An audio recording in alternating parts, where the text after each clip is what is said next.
Hi team, I'm Regional Vice President Zephy Brown and I'm here to give you a short instructional video on forming.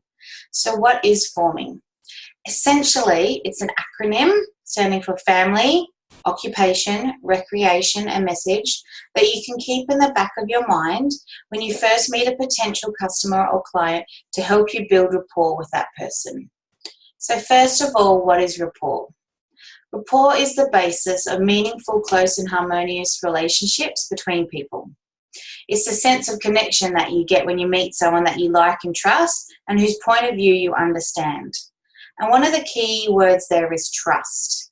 If someone has trust and belief in you, they're more likely to listen to the rest of what you have to say, and that will then lead to you being able to share your products and your business opportunity successfully. So rapport is a tool for building relationships, but it's also the formula for success, because if you can build rapport quickly with people and deeply and people trust and like you, then you're going to be much more successful in your business. So a couple of tips on building rapport before I go into forming more. Always smile. A smile can instantly disarm someone, and even if someone's having a bad day, it's pretty difficult to stay grumpy when someone's smiling at you. Point number 2, give a sincere compliment, and not always the most obvious compliment. When you ask a question after a compliment, it takes the pressure off the potential customer and allows them to answer a question instead of having to give you a thank you response. So an example of this is you're doing a product presentation, you've just walked into someone's home and you might be tempted to say, "Oh, this is a beautiful home." That can actually make people a little bit more skeptical if your compliment is a very obvious one. So if you can pick out a feature in their house instead, that's more successful. You could say something like, "Oh, I really love your hardwood floors. Were they here when you moved in or did you lay them down?" Then that gives the person a chance to answer a question and you're taking an interest in that person. And then listen intently. As I explain forming shortly, you might have at the back of your head questions that you want to ask. But every time you ask a question, I really would like you to make sure that you listen intently to the answer and not just have in the back of your head ready the next question that you're going to ask.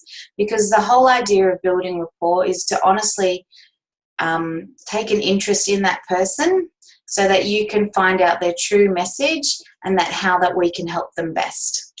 So I'm going to share my screen with you. How to form. I'm not going to go through all the slides, just the basics. So forming is a technique that helps take you into an authentic way to build rapport. And like I said before, when you are good at building rapport, it takes your business to the next level. Treat everyone like a friend.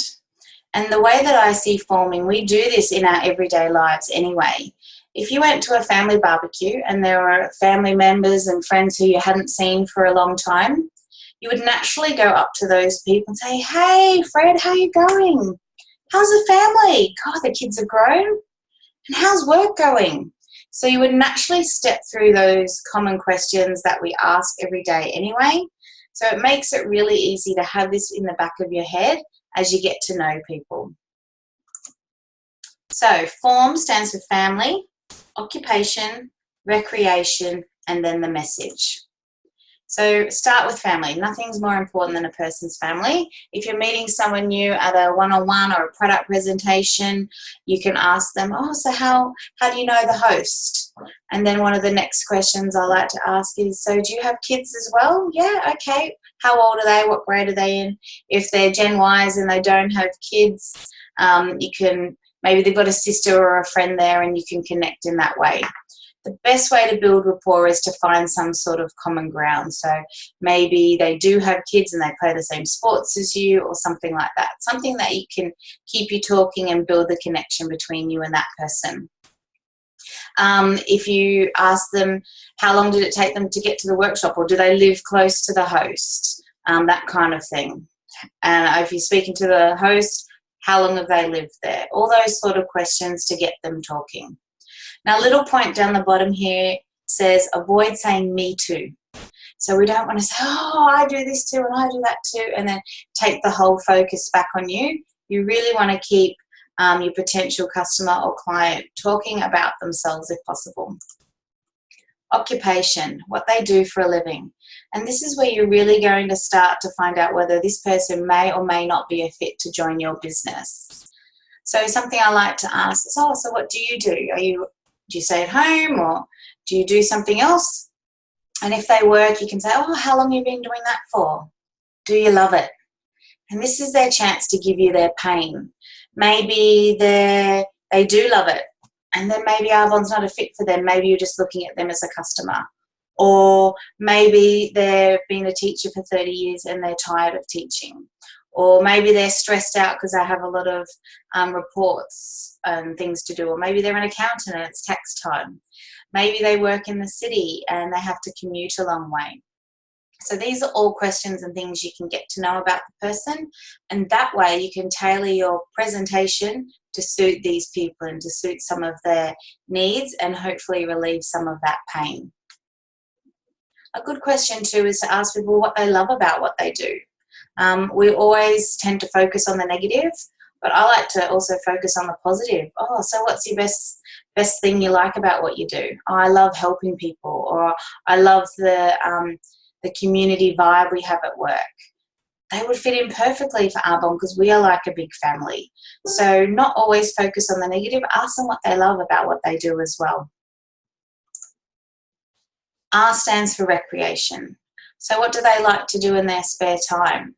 You quite often don't have time to get to this in a product group presentation because you've got so many people to see.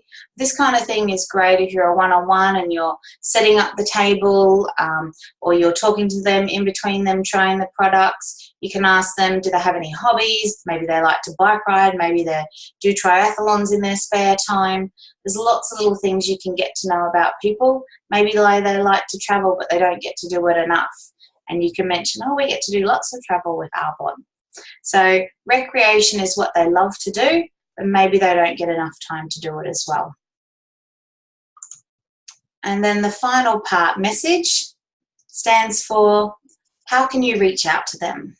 How can you share either your products or your business opportunity that's going to take away some pain or help them in some way?